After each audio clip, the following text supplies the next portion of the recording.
Yesu anaongea.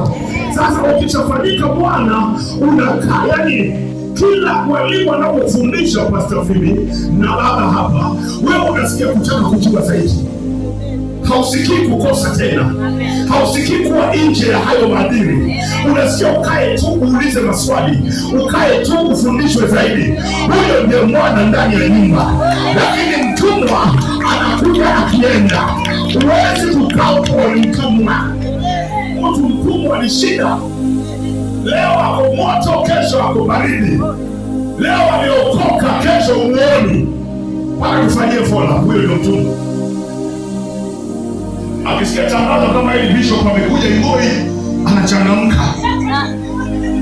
Tukisema mambo ya mchango wa kuweza kufanya mambo fulani, tununue speaker mpya, anapotea.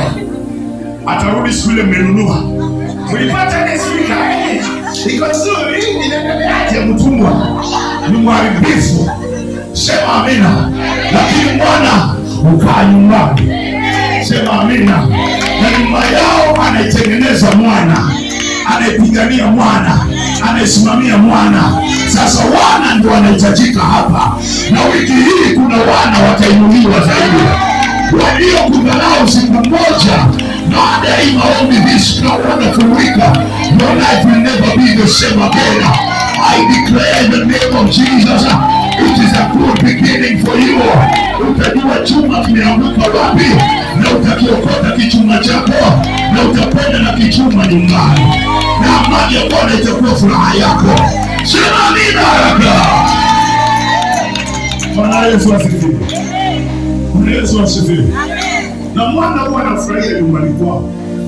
Unaona vile nimeingia hapa, wana praise mwakiimba hapa, nilijua hawa ni wana. Maana wamemiliki, wanaimba kwa furaha, wakiomba wanaomba kwa bidii. Nikiwaangalia nimejua hawa ni wana wa hapa nyumbani. Lakini mtumwa huwa na wasiwasi.